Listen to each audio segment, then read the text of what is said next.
Often regarded as one of the best fully electric vehicles on the marketplace, the Hyundai Ioniq 5 has been a huge success for Hyundai. I'm here on the floor of the 2023 Los Angeles International Auto Show, where the company is finally ready to introduce the first fully electric N model. This right here is the 2024 Hyundai Ioniq 5N. Let's take a first look.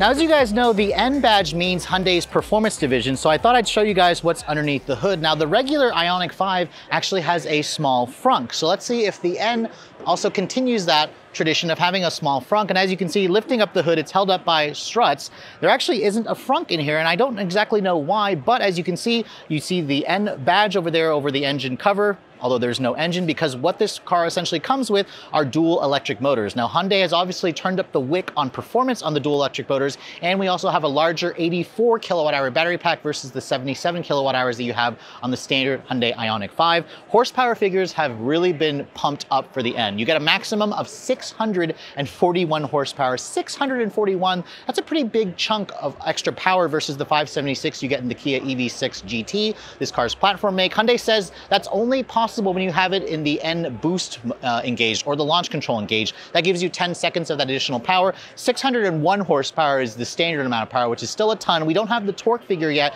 and we also don't have the range figures just yet. Hyundai is still working on that with the bigger battery pack. It all goes out through a 1-speed reduction gear transmission, which this car actually has what Hyundai is calling N E-shift, or not really grin shift, but it actually will simulate an 8-speed dual clutch automatic transmission, which I'm hoping I'll be able to show you guys when we get inside the vehicle.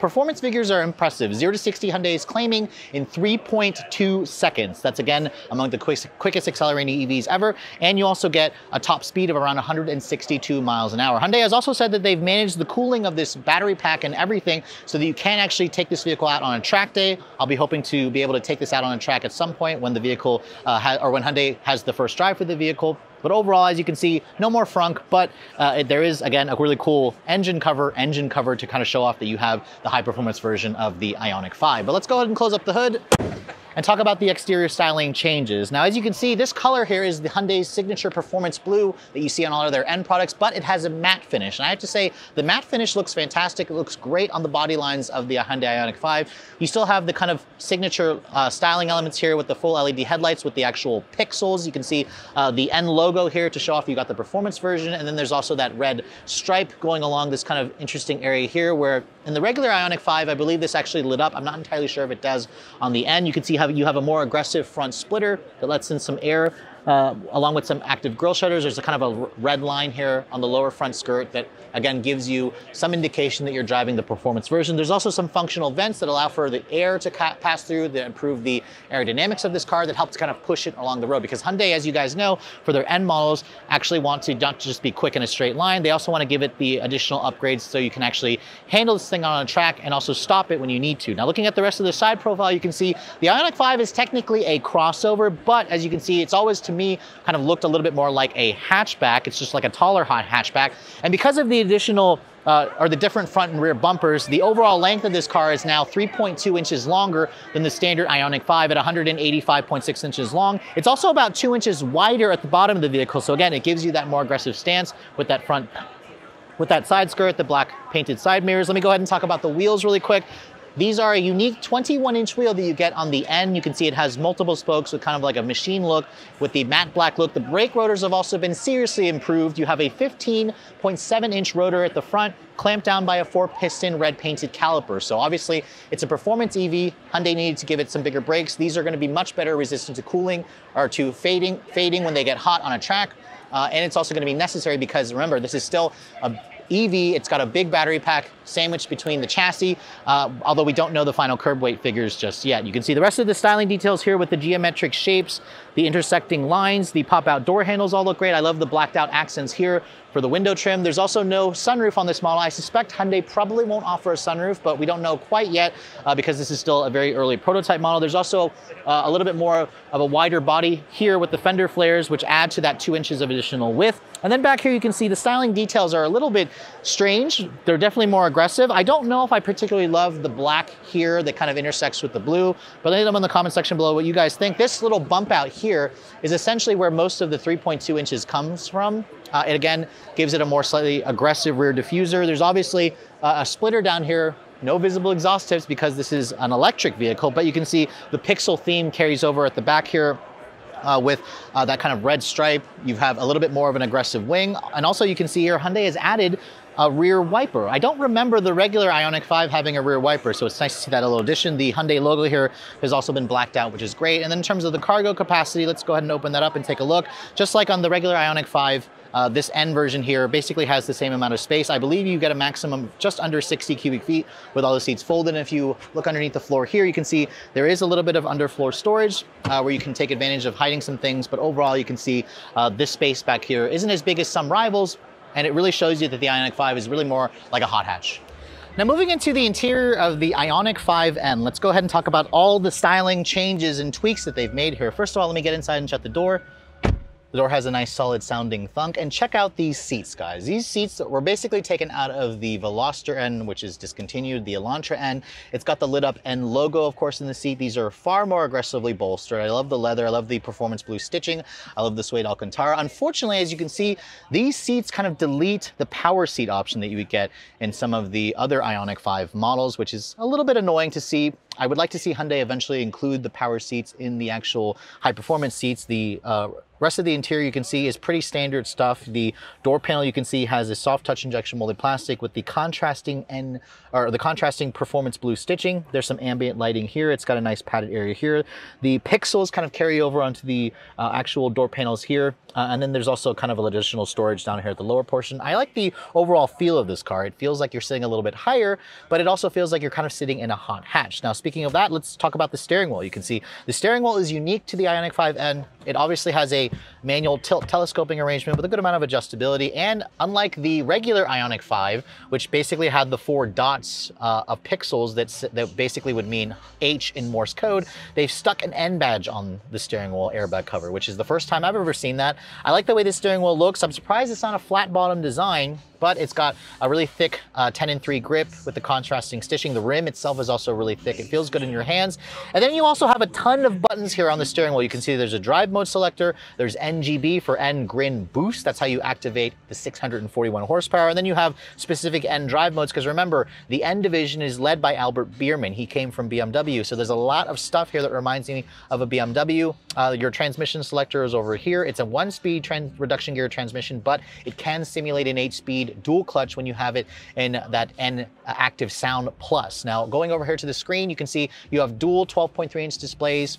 This doesn't, I believe, have the latest version where Hyundai and Kia are finally introducing wireless Apple CarPlay and Android Auto, but I believe this model here does not have that additional feature. But you can see I'm in the N mode here. You can activate a lot of things where you can do an N torque distribution, an N pedal, an N race mode. There's also a drift mode as well. You can also go to a battery function here, and you can also put it into a drag or a track mode to where the system will keep tabs, a little bit better tabs on the battery temperature, and allows you to kind of utilize the performance even as the battery goes up in temperature.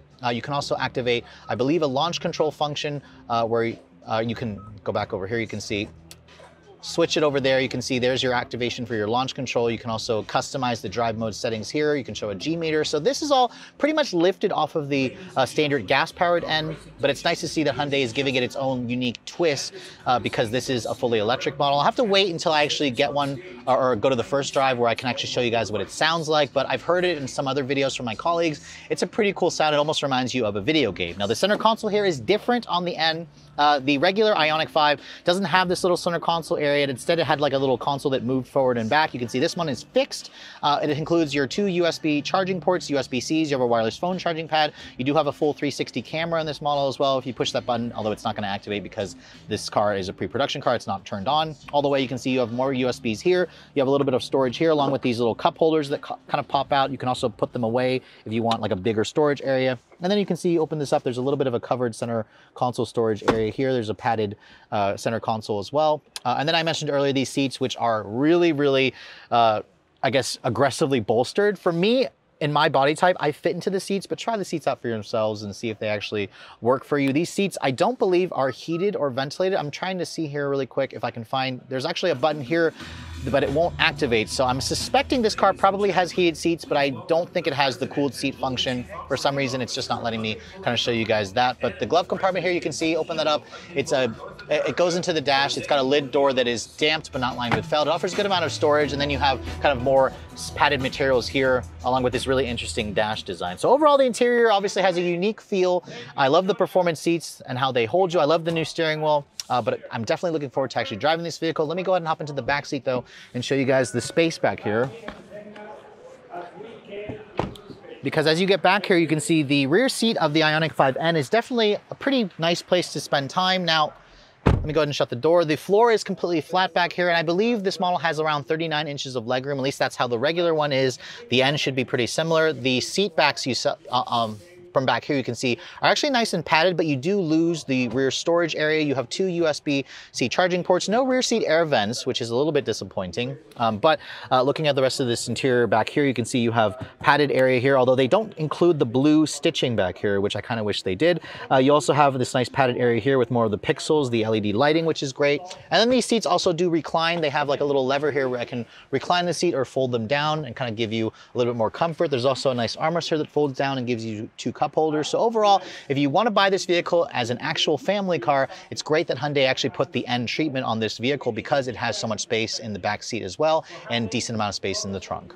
So as Hyundai's first fully electric N model, I have to say the stakes are pretty high because the gas-powered N models have always been one of the best driving and quickest accelerating vehicles in the class. And after seeing the all-new US-bound Hyundai Ioniq 5N, this gets me really excited because, as you guys know, there are a lot of quick EVs out there. They all tend to drive the same because they are really stupid fast in a straight line, but none of them really handle well, except if you buy something like a Porsche Taycan or the Tesla Model 3 handles well. You really have to look at some of the really super premium vehicles to get an EV that actually is track capable. So after seeing all the upgrades that Hyundai has made to the Ioniq 5N, this gets me super excited as an enthusiast to try this vehicle out at a track. I'm really excited to actually spend some more time with the vehicle because of that fake shifting data with the 8-speed or with the transmission, which resembles or impersonates an 8-speed dual clutch. It's going to kind of add to the visual and audio experience of an EV because, as you guys know, EVs all pretty much look or drive the same, and Hyundai is trying to fix that, of course, with the Ioniq 5N. Now, if you're looking to get your hands on this model here, you're not going to have to wait too long because Hyundai says it'll be going on sale in March of 2024. So really only about 3-4 months you're going to have to wait, and they weren't ready to talk about final pricing just yet or the range, like I said. But if you guys look at the EV6 GT, which is this car's platform mate, that car starts at around $62,000. Now, I suspect the Ioniq 5N is going to be more expensive thanks to the additional power, the additional upgrades to the track, and the additional software tweaks on the inside. So I'm going to estimate this car is probably going to be in the upper $60,000 range, which still, it would be a screaming bargain if you guys are looking for something that can do 0 to 60 and as fast as a lot of modern supercars. And it also has a design that also stands out. But with all that said, I hope you guys have enjoyed this video. For Redline Reviews here at the 2023 Los Angeles International Auto Show, I'm Sofyan Bey.